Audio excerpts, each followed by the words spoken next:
হাতে ত্রিশূল, কানে সোনার দুল, পায়ে কাঠের খড়ম, পরনে লাল কাপড় পরিহিত সন্ন্যাসীর নাম দুর্লভ ঠাকুর। মহাদেব শিবের সাধনায় থাকেন নির্জন পুকুর পাড়ে।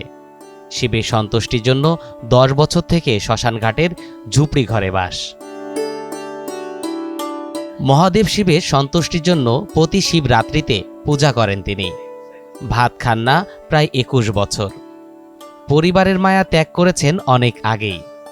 শ্মশানঘাটে শিব মন্দিরে শিবের সাথে সংসার শিবভক্ত দুর্লভ ঠাকুরের।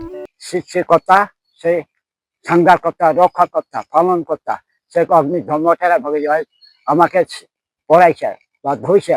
অর্ধাঙ্গিনী পার্বতী শাহজাহানু ভক্ত, তুই আমাকে কল্যাণ টাকা আহ্বান করবো, আমার তুই যেভাবে আহ্বান করবো সেভাবে আমি দর্শন পাবো।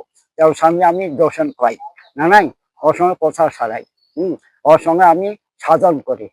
হ্যাঁ, যত আছে জীব, পশু পাখি, লোকজন, পোকা মাকড়, ভাগ ভালুক, চিত্র, সব প্রাণী, মানুষটা ওরই।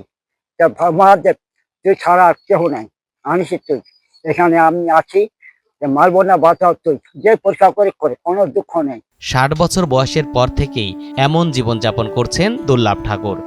বয়স এখন 80 বছর। গেল 20 বছর ধরেই ফলমূল খেয়ে বেঁচে আছেন তিনি।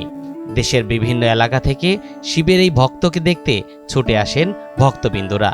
আমাদের এলাকার লোক, উনি দীর্ঘদিন শিবের ভক্ত।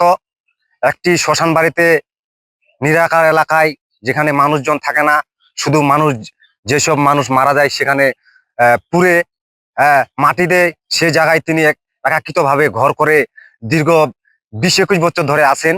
তিনি 21 বছর যাবৎ ভাত না খেয়ে শুধুমাত্র ভগবান মহাদেবের আরাধনা করেন এবং সেখানে তিনি বসবাস করেন। সে এই বুড়ো আমার বুঝ আমলে 21 বছর থেকে সে শ্মশান ঘাটে শিব সাধন করতে, সে অন্ন না খেয়ে ফলমূল খায়, সবকিছু ত্যাগ দিয়া এবং শিব সাধনা করে। পূজা অর্চনা করে জীবনের শেষ নিঃশ্বাস ত্যাগ করতে চান শিবভক্ত দুর্লভ ঠাকুর।